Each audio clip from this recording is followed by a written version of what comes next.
आप सभी के लिए मैं एक नई सीरीज चालू करने जा रहा हूं और ये आप सभी के प्रीवियस ईयर क्वेश्चन पेपर की एक तरीके से सीरीज है, श्रृंखला है। प्रीलिम्स की अलग रहेगी, मेंस की अलग रहेगी। अभी हम केवल प्रीलिम्स को कोशिश करेंगे। शुरुआत में थोड़ा सा प्रीलिम्स के 2 4 6 सेशन कर लें, फिर साथ में हम मेंस की भी स्टार्ट कर देंगे। ये आप लोगों की प्रतिक्रिया के ऊपर है।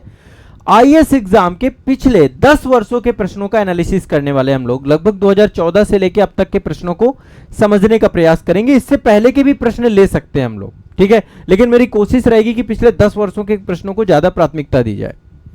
यहां पे 3 चीजें होंगी। पहली चीज, एग्जाम हॉल पे आपकी मनोदशा क्या होनी चाहिए। आपको एग्जाम हॉल पे जाके एग्जाम देना है, तो एग्जाम हॉल के लिए मैं आपको तैयार कर पाऊं, पहला काम मेरा रहेगा। और ये पीवाईक्यू सीरीज आज से ही शुरू हो रही है। आज ये पहला सेशन रहेगा आपका पीवाईक्यू का। आज से प्रीवियस ईयर क्वेश्चन पेपर की सीरीज शुरू कर रहा हूं। मिक्स क्वेश्चन रहेंगे, कुछ हिस्ट्री के रहेंगे, कुछ पॉलिटी के रहेंगे, कुछ ज्योग्राफी के रहेंगे, कुछ इकोनॉमी के रहेंगे, कुछ आपके भूगोल ज्योग्राफी के रहेंगे। तो मतलब ये एक मिक्स्ड पैटर्न जैसा कि प्रीलिम्स में पूछा जाता है। बहुत ज्यादा क्वेश्चन नहीं रहेंगे, बस जितने भी क्वेश्चन रहेंगे उससे आप डिफिकल्टी लेवल समझ पाएंगे कि एग्जाम का क्या पैटर्न है, क्या चैलेंज है, किस टाइप के क्वेश्चंस पूछे जाते हैं और किस तरीके से यूपीएससी अपने आप को अपग्रेड कर रहा है, चेंज कर रहा है। आपको कैसे तैयार रहना है, आपको किस टाइप के टॉपिक ज्यादा पढ़ने हैं। एक्चुअल में हम पढ़ तो रहे होते हैं, लेकिन अनगाइडेड तरीके से पढ़ने का कोई मतलब है नहीं। तो यहां पे प्रीवियस ईयर क्वेश्चन पेपर पे हम काम करने वाले हैं और मैं चाहता हूं कि आप लोग इस सेशन में जरूर रहिए। यहां पे जितने भी महत्वपूर्ण हो पाएंगे क्वेश्चंस हम लोग करेंगे, ठीक है। तो पीवाईक्यू का आज पहला सेशन है और अब पीवाईक्यू में आप लोग अपनी प्रतिक्रिया जरूर दीजिएगा। ये पीवाईक्यू में आईएएस 2025, 2026, 2027 जिसमें भी आप एग्जाम दे रहे हैं, जिस ईयर भी आप एग्जाम दे रहे हैं, उन सभी में आप लोगों के लिए काम आने वाले पीवाईक्यू हैं, ठीक है। तो चलिए क्वेश्चन शुरू करते हैं। मैं चाहता हूं कि आप सब लोग पार्टिसिपेट भी करिएगा, थोड़ा सा समझने का प्रयास करिएगा। हाँ, एक बात तय है, आप में से जो नए बच्चे हैं, होपलेस नहीं होना है। मैं आपके साथ हूं तो मतलब आपको कोई टेंशन लेनी ही नहीं है, आपके मन में कोई तनाव रखना ही नहीं है। बहुत आसान लगेंगे मेरे साथ कोई भी क्वेश्चंस को पढ़ने में, मेरे भी साथ कोई भी क्वेश्चन को समझने में। और मैं आपको टाइप भी सिखाऊंगा, मैं एग्जाम हॉल के लिए आपको तैयार करूंगा। मेरा अल्टीमेट गोल है आप परीक्षा के दिन के लिए तैयार हो जाएं। तो कितना बढ़िया रहेगा कि 2025 में, 2026 में, 2027 में जब भी आपको एग्जाम देना है, आज से मैं आपका माइंडसेट एग्जाम वाला बनाता हूं। ये काम कोई नहीं करता आपके साथ। लोग प्रैक्टिस सेट करा रहे हैं, मैं आपको टेक्निक बताने वाला हूं, मैं आपको तरीके बताने वाला हूं, मैं आपको टाइप्स बताने वाला हूं, जिससे आपके अंदर एक कॉन्फिडेंस और आपके अंदर एक व्यवस्था डेवलप होगी, ठीक है। तो चलिए, जितने भी छात्र हैं जो खासकर आईएएस की तैयारी कर रहे हैं और स्टेट पीसीएस वाले भी ये सेशन जरूर देखें, क्योंकि एक्चुअल में आपके लिए भी ये सारे फैक्ट काम आएंगे, तथ्य काम आएंगे। बस यहाँ पे प्रश्न पूछने का लेवल थोड़ा सा अलग है। ये कंप्लीटली यूपीएससी के प्रीवियस ईयर क्वेश्चन पेपर हैं, ठीक है। डिटेल क्वेश्चन पेपर हैं जिनको हम डिस्कस करने वाले हैं, ठीक है। चलिए देखिए, यहाँ पे ये एक टाइप का क्वेश्चन है युग्मों वाले क्वेश्चन, जिसमें युग्म दिए रहेंगे और पूछेगा कि अब तो यूपीएससी ने अपग्रेड किया है 2023 से, 1 युग्म सही है, 2 युग्म सही है, 3 युग्म सही है, 4 युग्म सही है। और एक तरीका ये है कि इसमें आपको ये बता देगा केवल 1 2 2 3, है ना, मल्टीपल चॉइस क्वेश्चन टाइप में है। तो अब तो थोड़ा सा इन्होंने डिफिकल्ट कर दिया, बट इस टाइप के क्वेश्चन को थोड़ा सा एलिमिनेशन मेथड से भी निकाला जा सकता है, ठीक है। अब इसमें पहला क्वेश्चन देख लेते हैं। पहला क्वेश्चन है, यहाँ पे कुछ परंपराएं दी गई हैं, ठीक है, और यहाँ पे स्टेट दिए गए हैं, ठीक है। पहला क्वेश्चन है, गतका एक पारंपरिक सामरिक कौशल मार्शल आर्ट है। गतका क्या है आपका? एक पारंपरिक सामरिक कौशल है, यानी मार्शल आर्ट की तरह है। कौन सी स्टेट से जुड़ा हुआ है? क्या ये केरल से जुड़ा हुआ है? यदि आपको पता है तो ये केरल से नहीं जुड़ा, ये पंजाब से जुड़ा हुआ है गतका, ठीक है। अभी डिटेल में डिस्कस करते हैं। मधुबनी का नाम सुनते ही दिमाग में एक ही बात आता है, बिहार। ये एक चित्रकला है मधुबनी, क्लियर है, ये तो सही है, ठीक है। दूसरा कह रहा है सिंधे ख्वाब सिंधु दर्शन उत्सव से जुड़ा हुआ है। अब आपको यहाँ पे एक शब्द लिखा हुआ सिंधु, सिंधु नदी से जुड़ा हुआ है, ठीक है।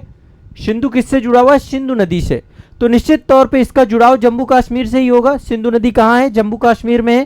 तो एग्जैक्टली अब तो मतलब सिंधु नदी जो है अब आपकी जम्मू कश्मीर में ना हो करके सिंधु नदी लद्दाख वाले रीजन में बहती है, लेकिन पहले लद्दाख और जम्मू कश्मीर एक ही होता था जब क्वेश्चन पूछा गया होगा। कह रहा है निम्नलिखित युग्मों में से कौन सा युग्म सही है? अब आप स्पष्ट हो गए होंगे, इसका सी ऑप्शन सही है, 2 और 3। पहला वाला सही नहीं है, क्योंकि गतका क्या है आपका? एक मार्शल आर्ट है ना, सामरिक कौशल है। इसमें तलवार के माध्यम से, लाठी के माध्यम से, इन सब के माध्यम से मार्शल आर्ट किया जाता है। और गतका शब्द जो है ये सिख धर्म के छठवें गुरु थे श्री हरगोविंद साहिब जी, उनके द्वारा गतका जो है आपका क्या किया गया था, इस शब्द के जन्मदाता हैं वो। ठीक है, तो ध्यान रखिएगा, श्री हरगोविंद साहिब जी के द्वारा जो है ये सामरिक कौशल आपका गतका एक पारंपरिक सामरिक कौशल के तौर पे आपका इस्टेब्लिशमेंट हुआ, और ये कहां पे हुआ, पंजाब रीजन में। ये क्वेश्चन मैं कठिन टाइप के क्वेश्चंस में रखता हूं, यदि नहीं पता है तो कंफ्यूज हो जाओगे, गलत कर सकते हो। लेकिन अब आपको ये पता इनमें से कि भाई पहला तो इसमें क्या होगा, पहला वाला गलत है। देखो इसमें अब एलिमिनेशन मेथड लगा दो, पहला यहां पे है, पहला यहां पे है, इस टाइप के एलिमिनेशन मेथड से निकल जाएंगे तो ये दोनों क्या हो गए आपके।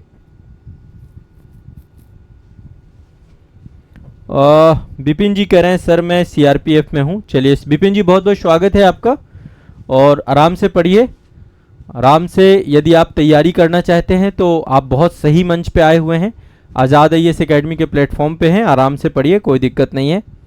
ठीक है, तो इसका सी ऑप्शन सही होगा। गतका एक पारंपरिक सामरिक कौशल है लेकिन पंजाब का है। ठीक है, बाकी मधुबनी बिहार से है, मधुबनी के बारे में सब जानते हैं आप लोग, इसके बारे में आप लोगों को है ना, इसको मिथिला चित्रकारी भी कहते हैं मधुबनी को। इसके बारे में डिटेल से मैं डिस्कस करूंगा एक पर्टिकुलर सेशन में। मधुबनी के बारे में महारिवीजन में सेशन कर लेंगे। ठीक है, महारिवीजन सेशन जो हमारे होते हैं उनमें डिस्कशन कर लेंगे। तो भारतीय चित्रकला का एक पारंपरिक रूप है और मिथिला क्षेत्र बिहार राज्य में स्थित है। रही बात सिंधे ख्वाब की, तो सिंधु दर्शन उत्सव से जुड़ा हुआ है, ये आपका जम्मू कश्मीर में तब था, अभी लद्दाख वाले रीजन पे आपका है ये। ठीक है, क्लियर है। अब देखिए यूपीएससी में क्वेश्चंस का थोड़ा सा आकार बड़ा होता है, कभी भी क्वेश्चंस देख के डरना नहीं है। कई बार आपको लगा ये मेंस का क्वेश्चन पूछ दिया ना, क्या मेंस नहीं है, प्री का ही क्वेश्चन है, प्री के क्वेश्चन का आकार बड़ा होता है। अगला क्वेश्चन है, भारत के सांस्कृतिक इतिहास के संदर्भ में नृत्य एवं नाट्य कला की मुद्रा जिसे त्रिभंग कहा जाता है, प्राचीन काल से अब तक भारतीय कलाकारों में अतिप्रिय रही है, निम्नलिखित में से कौन सा कथन सही है इस मुद्रा के बारे में। देखो छोटा सा कोई लिख तो दिया लंबा चौड़ा, एक्चुअल में आप देखोगे तो ये बहुत बड़ा नहीं है मामला, बहुत छोटा सा मामला है। इसमें आप देखो ना, सिर्फ इसमें त्रिभंग पता होना चाहिए आपको कि त्रिभंग है क्या, त्रिभंग किससे जुड़ा हुआ है, बस उसी से जुड़े हुए स्टेटमेंट हैं और आपको पता चल जाएगा। पहली बात तो ये टॉपिक आपका शास्त्रीय नृत्य से जुड़ा हुआ है। किससे जुड़ा हुआ है, शास्त्रीय नृत्य से। किससे जुड़ा है टॉपिक, शास्त्रीय नृत्य से जुड़ा हुआ है आपका टॉपिक। ठीक है, अब इसमें क्या क्या है, एक पांव मोड़ा जाता है, एक देह थोड़ी किंतु विपरीत दिशा में कटी एवं ग्रीवा वक्र की जाती है। पहला ही कथन स्टेटमेंट सही है इसका। त्रिभंग का मतलब है शरीर को जो है हम कई भागों में मोड़ते हैं, 3 भागों में मोड़ते हैं। तो नृत्य और नाट्य कला जो त्रिभंग है, ये आमतौर पर ओडिसी शास्त्रीय नृत्य से जुड़ी हुई है और इसमें बॉडी को एस आकार की आकृति में बनाते हैं। एस आकार की आकृति, एस आकार की आकृति का मतलब क्या है, सिंपल सा है, पैरों को मोड़ा जाता है, कमर को मोड़ा जाता है, गर्दन को मोड़ा जाता है, तीनों को मोड़ा जाता है। और त्रिभंग मुद्रा ओडिसी नृत्य के नर्तक भाव भंगिमा का अनुसरण करते हैं। तो एग्जैक्टली इसका आंसर बहुत सिंपल सा स्टेटमेंट बेस्ड क्वेश्चन था। एक स्टेटमेंट दिया गया है जिसके डिटेल में जानकारी होनी चाहिए। त्रिभंग कॉन्सेप्ट यदि आपका क्लियर है तो ये क्वेश्चन आप आसानी से कर लेंगे, बाकी में पढ़ने की भी जरूरत नहीं है। बाकी में क्योंकि देखो मुख का अभिव्यंजनाएं नहीं है, इसमें कोई लेना देना नहीं है त्रिभंग से। ठीक है, देह मुख एवं हस्तों की गति नहीं, पैर भी है इसमें, ग्रीवा है इसमें, गला भी है इसमें, मंद स्थिति थोड़ी वक्र स्थिति नहीं, सिंपल सा है। तो थोड़ा शास्त्रीय नृत्य पढ़ लेना। मैं यहाँ पे आपको टॉपिक भी बताता जाऊं, आप लोग लिखते जाना। एक तो आप लोग जितने भी हमारे प्रमुख नृत्य रहे हैं, ठीक है, नृत्य हैं, चित्रकला है, नृत्य, चित्रकला है ना, इनसे क्वेश्चन आपका पूछ सकता है। कोई भी आपका जो है, बहुत सारे उत्सव भी मनाए जाते हैं जैसे देखिए, और ये क्वेश्चन तो आपका शास्त्रीय नृत्य से ही जुड़ा हुआ है। ठीक है, शास्त्रीय नृत्य से ये क्वेश्चन भी मैं अच्छा क्वेश्चन मानता हूं। ठीक है, चलिए अगले टॉपिक पे चलते हैं। अगला टॉपिक आपका जो है ये जुड़ा हुआ है, एक त्योहार है जिसका नाम है चपचारकूट त्योहार। कह रहा है ये कहाँ मनाया जाता है चपचारकूट त्योहार, चपचारकूट त्योहार कहाँ मनाया जाता है। बहुत सिंपल सा क्वेश्चन है, मिजोरम का त्योहार है ये आपका।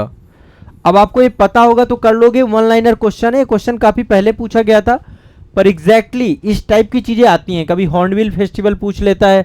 अभी जैसे कुल्लू में आपका दशहरा बहुत अच्छा मनाया जाता है, तो अभी कुल्लू दशहरा भी स्टार्ट ही हुआ है, दशहरे का टाइम है तो दशहरा भी यहाँ पे वहाँ पे स्टार्ट हुआ है कुल्लू दशहरा, और बहुत लंबे समय तक चलता है। तो एग्जैक्टली जो भी आपके लोकल बहुत सारे रिचुअल्स हैं, त्यौहार हैं, इन सब के बारे में हमें पर्याप्त जानकारी होनी चाहिए।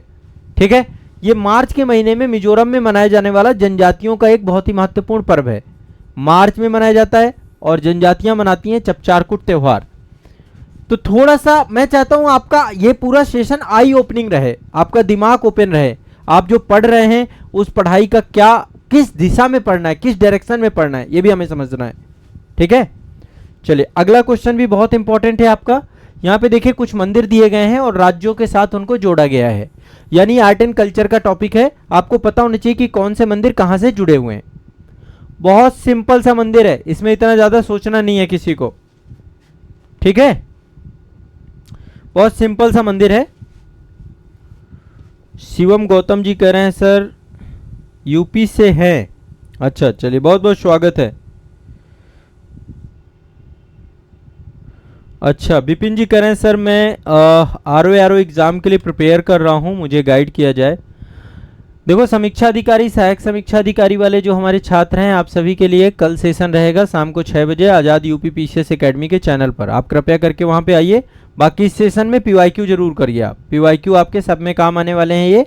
बट जो आरओ वाले हैं, यूपी पीसीएस वाले हैं, कल शाम को 6 बजे आपका सेशन रहेगा, आप उसमें जुड़ जाइएगा। ठीक है, बाकी आरओ का मेंटरशिप बैच कल से ही स्टार्ट हो रहा है। आरओ का मेंटरशिप बैच कल से ही स्टार्ट हो रहा है। आप आज़ाद एकेडमी लर्निंग ऐप पे जाइए और वहां से मेंटरशिप बैच ज्वाइन कर लीजिए। आज़ाद एकेडमी लर्निंग ऐप पे जाके मेंटरशिप बैच ज्वाइन कर सकते हैं, जहां पर आपको टारगेट मिलेंगे, जहां पर आपको गूगल मीट मिलेगा, जहां पे आपको डिटेल डिस्कशन किया जाएगा, जहां पे आपके क्वेश्चंस के बारे में समझाया जाएगा। मतलब वहां पे इन डेप्थ डिटेल तैयारी होने वाली है आपकी, आपके डाउट क्लियर कर जाएंगे, सब कुछ किया जाएगा। तो आप लोग ज्वाइन कर सकते हैं, आप में से जिसको भी ज्वाइन करना हो। ठीक है, चलिए ये वाला क्वेश्चन मतलब कह रहा है कि मंदिर कौन से राज्य से जुड़े हुए हैं, रफली आपको पता होना चाहिए। अब जैसे इसमें एक मंदिर तो आपको पता होगा, कंदरिया महादेव मंदिर। मैच द फॉलोइंग क्वेश्चन है, इजिली हमें पता होते हैं। यदि पता है तो फिर कोई दिक्कत नहीं है। कंदरिया महादेव तो सबको पता है, मध्य प्रदेश का है, खजुराहो रीजन में है आपका। भीमेश्वर, भीमेश्वर आपके पड़ते हैं आंध्र प्रदेश में। भीमेश्वर कहाँ पड़ते हैं? आंध्र प्रदेश में पड़ते हैं। ठीक है, इसके बाद दो मंदिर हैं। विद्याशंकर, मुझे लगता है फर्स्ट टाइम आपने सुना होगा, कर्नाटक का मंदिर है ये, बेसर शैली में बना हुआ है। और राजरानी मंदिर जो आपका है ये उड़ीसा का मंदिर है। अब इससे क्या पता चलता है कि आप सभी को एक लिस्ट आपके पास पर्टिकुलर होनी चाहिए। और जो हाल फिलहाल में बहुत चर्चा में रहे मंदिर, जैसे अभी तिरुपति कितना चर्चा में रहा है, आप सभी को पता होगा तिरुपति बहुत चर्चा में रहा इस समय। वहां पे नकली घी का प्रयोग और ये सब चीजें बहुत डिस्कशन हुआ। तिरुपति कहाँ पड़ता है, कमेंट सेक्शन में बताओ। इसके बाद आप लोगों ने देखा होगा एक रामप्पा मंदिर था, उसको यूनेस्को की विश्व धरोहर स्थल जो घोषित किया गया। अभी होयसल के मंदिर समूह को भी जो है यूनेस्को वर्ल्ड हेरिटेज साइट घोषित किया गया। बाकी आप जब प्राचीन पढ़ेंगे, प्राचीन भारत, मध्यकालीन भारत का इतिहास, तो यहाँ पे आप देखेंगे कि राष्ट्रकूट शासकों के द्वारा, पल्लव शासकों के द्वारा दक्षिण भारत में बहुत सारे टेम्पल बनवाए गए। ठीक है, चोल शासकों के द्वारा। तो इन टेम्पल्स का क्या इंपॉर्टेंस है, और जो दक्षिण भारत में हम एक टेम्पल इकोनॉमी देखते हैं उसका क्या इंपॉर्टेंस है, उन सब चीजों को भी आपको पढ़ना है। ठीक है, चंदन जी बिल्कुल। देखो ज्यादातर क्वेश्चन अब यूपीएससी में जो आते हैं वो करंट बेस आते हैं, तो हाल फिलहाल में जो भी चर्चा में रही हो चीजें, कोई भी फेस्टिवल, देखो करंट तो साथ में जोड़ के रखना ही है ना हमें। तो कोई भी फेस्टिवल चर्चा में रहा हो, कोई भी आपका मंदिर चर्चा में रहा हो, तो ये सब चीजें आपको दिमाग ओपन रखना है, अवेयर रखना है दिमाग को। ठीक है, करंट अफेयर्स जरूर पढ़ते रहना है, देखते रहना है आसपास क्या चल रहा है, चीजें क्या हो रही हैं। देखो अगला क्वेश्चन, ये सब यूपीएससी लेवल के क्वेश्चन है, इससे आइडिया लग जाएगा आपको। अगला कह रहा है बहुत सारे तीर्थ स्थल है, यानी पर्यटक स्थल है हमारे जो, उनका स्थान कहाँ पे है। देखो अगेन क्वेश्चन आपका आया है। अब ये क्वेश्चन को भी मैं कठिन श्रेणी का क्वेश्चन मानता हूं। यदि आपको पता है तो ठीक है, नहीं पता है तो कोई मतलब ही नहीं है, आपको कोई मतलब नहीं है। बताइए। अच्छा, इस टाइप के क्वेश्चन में सबसे पहले आपको देखना है सही पूछ रहा है या सही नहीं पूछ रहा है, नहीं तो आप अर्थ का अनर्थ कर डालोगे। तो पहला है ताबोमठ मंदिर संकुल, स्पीति घाटी में अवस्थित है, यानी कि हिमाचल प्रदेश वाले क्षेत्र में। बिल्कुल सही है ये। दूसरा है लहोत्सव लाखांग मंदिर नको, ये कहां पर अवस्थित है आपका, ये आपका मंदिर कहां पे अवस्थित है, ये आपका जो नको लिखा हुआ है ना किन्नौर में है आपका, किन्नौर। किन्नौर का सेव बड़ा फेमस है, किन्नौर आपका हिमाचल प्रदेश में पड़ता है। किन्नौर का सेव, अभी आप कभी सेव खरीदने जाएंगे आपसे कहेंगे किन्नौर का सेव है, किन्नौर का सेव है, कुछ कहेंगे कश्मीरी सेव है, बहुत सारे लोग तो टैग लगाए रहते हैं, कुछ कहते हैं महाराष्ट्र से सेव आ रहा है, इस समय सेव की फसल आ रही है ना। तो लहोत्सव लाखांग मंदिर आपका नको में पड़ता है, नको आपका हिमाचल प्रदेश किन्नौर में पड़ता है, ठीक है। आलची संकुल मंदिर आपका ये कहां पड़ता है, आलची मंदिर संकुल ये आपका लद्दाख में पड़ता है। तो इस हिसाब से 1 और 3 सही है। अब देखिए आपको मंदिर और उसके स्थान पता होने चाहिए, आपको ये तैयार करना है। बाकी मैं भी आपको बैच के अंदर पढ़ाऊंगा, बट फिर भी मैं चाहता हूं कि आप लोग भी इसको एक बार देखें, जरूर पढ़ें, ठीक है। अगला देखिए, अगला क्वेश्चन कह रहा है सूची 1 और सूची 2 के साथ सुमेलित कीजिए और सूचियों के नीचे दिए गए कूट का प्रयोग करके सही उत्तर चुनिए। अब यहाँ पे कुछ व्यक्तित्व दिए गए हैं और ये बोला गया है कि इन व्यक्तित्व का क्या इंपॉर्टेंस है, ये किस चीज से जुड़े हुए हैं सारे के सारे व्यक्तित्व, ठीक है। कैसे इनको मैच द फॉलोइंग करेंगे, ठीक है। अब ये क्वेश्चन अपने आप में कठिन क्वेश्चन बन जाता है, क्योंकि इससे पहले तो आपने कभी सोचा ही नहीं है। जब आपने सोचा नहीं तो फिर कैसे कर पाएंगे। लेकिन फिर भी भजन सोपोरी ये किससे जुड़े हुए हैं, संतूर वादक हैं ये आपके, ये पर्सन का नाम है, संतूर वादक हैं, संतूर के उत्कृष्ट कलाकार हैं, इसलिए जो भी चर्चा में रहे। जैसे बिरजू महाराज के बारे में मैं बिल्कुल कंफर्म हूं कि आपको पता होना होगा। यदि बिरजू महाराज के बारे में आप नहीं जानते तो फिर सोचने वाली बात है कि फिर भैया आपकी पढ़ाई में कुछ गड़बड़ है। आप अपनी पढ़ाई को लेकर के सोचिए। आप सभी को पता है बिरजू महाराज कथक से जुड़े हुए हैं। कथक नृत्य उत्तर प्रदेश का शास्त्रीय नृत्य है, और बिरजू महाराज की जो विशेषता है, इनका जो है विंदादीन घराना लखनऊ घराना से जुड़े हुए हैं, शास्त्रीय नृत्य कथक से जुड़े हुए हैं, संगीत नाटक अकादमी पुरस्कार, पद्म विभूषण, कालिदास सम्मान, नृत्य चूड़ामणि, आंध्र रत्न, नृत्य विलास, ऐसे कई सारे बड़े बड़े अवार्ड इनको मिल चुके हैं, ठीक है। इन्हें राजीव गांधी सद्भावना पुरस्कार से भी सम्मानित किया जा चुका है। तो बिरजू महाराज एक बहुत बड़ी पर्सनालिटी है, ठीक है, कथक के से जुड़े हुए हैं आपके, ठीक है। इसके बाद है प्रियदर्शिनी गोविंद आपकी ये भारतनाट्यम नृत्यांगना है, भारतनाट्यम से जुड़ी हुई हैं, इसलिए शास्त्रीय नृत्य और उनसे जुड़े हुए लोगों की लिस्ट आपके पास रफली होनी चाहिए, ठीक है। और जो टीवी गोपाल कृष्णन है, ये आपकी मृदंगम से जुड़े हुए हैं, मृदंगम से जुड़े हुए उत्कृष्ट कलाकार हैं। तो आप देखो ये किसी न किसी कारण से जब ये क्वेश्चन पूछा गया आप सभी का, ये सभी चर्चा में रहे होंगे। लेकिन कुछ फेमस पर्सनालिटी भी हैं, बिरजू महाराज हमेशा चर्चा में रहते हैं, बाकी फेमस पर्सनालिटीज चर्चा रही होंगी तो भी ये क्वेश्चन इससे बन सकता है आप लोगों का, ठीक है। तो आप लोग कोशिश करिए कि आप सभी मेरे साथ चीजों को देखो। अभी मैं चाह रहा हूं कि थोड़ा सा डिफिकल्टी लेवल आप फेस करें और इसका सही आंसर सी बन जाएगा आपका, ठीक है। हाँ, ये वाला हो चुका है हमारा। अगला देखो, ये वाला मैं अभी महा रिवीजन में कराया था। यदि आपको पता हो, महा रिवीजन की जो क्लास हमारी चल रही है केवल 99 रुपीज में बैच है। महा रिवीजन से आप सब लोग जरूर जुड़िएगा। उसके पहले संस्करण, द्वितीय संस्करण और तृतीय संस्करण, तीनों अलग अलग संस्करण है और तीनों बैच आपको आजाद एकेडमी लर्निंग ऐप पे हैं। वहां पे मैं रिवीजन करा रहा हूं।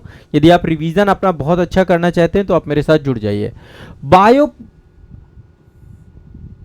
प्रोबायोटिक खाद्य से संबंधित निम्नलिखित कथनों पर विचार कीजिए। प्रोबायोटिक खाद्य में सजीव जीवाणु विद्यमान होते हैं जो मानव के लिए लाभकारी जाने जाते हैं। ये कथन सही है गलत है? बिल्कुल सही कथन है, ये बिल्कुल सही कथन है। प्रोबायोटिक में जैसे दही भी जो आपका है ना, प्रोबायोटिक ही होता है ना।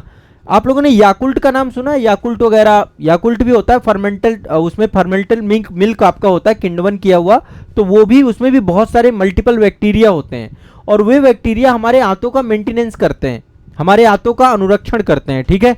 अगला है प्रोबायोटिक खाद्य में अंत्र फ्लोरा के अनुरक्षण में सहायता करते हैं। थोड़ा सा इसका हिंदी आप देख रहे हैं डिफिकल्ट है, पर एग्जैक्टली ये आपका अनुरक्षण का मतलब आसान भाषा में मेंटेनेंस है आपका, ठीक है। तो बिल्कुल सही है कथन ये आपका। यहाँ पे सही पूछ रहा है तो दोनों ही सही हो जाएंगे, 1 और 2 सही हो जाएंगे। तो प्रोबायोटिक में आपको क्लास में पढ़ा चुका हूं, ठीक है। थोड़ा सा अवेयर रहना है, इससे आपको आइडिया लगेगा कि अच्छा इस टाइप के क्वेश्चन आते हैं यहाँ पे साइंस से सामान्य क्वेश्चन नहीं आते, यहाँ से साइंस से थोड़ा सा क्वेश्चंस का लेवल अच्छा होता है, यहाँ से साइंस का लेवल अच्छा होता है, ये आपको ध्यान में रखना है, क्लियर है, स्पष्ट है, कोई दिक्कत तो नहीं है। चलिए इतने ही क्वेश्चन रखते हैं अभी। मैं सिर्फ आपको सिखाना चाहता हूं, यहां पे प्रोबायोटिक टॉपिक रहेगा, ये आप तैयार करना। बाकी महारिवीजन में मैं पढ़ाऊंगा ही है, और जो महारिवीजन वाले बच्चे हैं उन्होंने पढ़ा होगा मेरे से। बाकी ये आप पर्सनालिटी वाइज प्लस साथ में उनका किससे संबंध रहा, जुड़ाव रहा, ये जरूर आपको जानना चाहिए। और ये आपका टूरिज्म से जुड़ा हुआ सेगमेंट है ना, चर्चा में रहती हैं चीजें। बस मैं चाहता हूं आप आत्मनिर्भर बने, आप में कॉन्फिडेंस जगे, आपको लगे कि आप एग्जाम में जाओगे और अच्छा प्रदर्शन करके आओगे। इसलिए आपको टेंशन नहीं लेना मेरे साथ, मैं आपके साथ रहने वाला हूं, एग्जाम तक साथ रहने वाला हूं, आपकी हर एक छोटी बड़ी समस्या का समाधान करने वाला हूं। अब ये सीरीज आपकी लगातार चलती रहेगी पीवाईक्यू की। मैं चाहता हूं पीवाईक्यू हम पूरे और महत्वपूर्ण पीवाईक्यू सारे करें। हम आयोग के पहले लेवल को समझेंगे, पहले प्री का पीवाईक्यू करा रहा हूं, फिर मेंस का भी पीवाईक्यू कराऊंगा आप लोगों को, ठीक है। तो अब आप लोग मेरे साथ रहेंगे सभी लोग, ठीक है। चलिए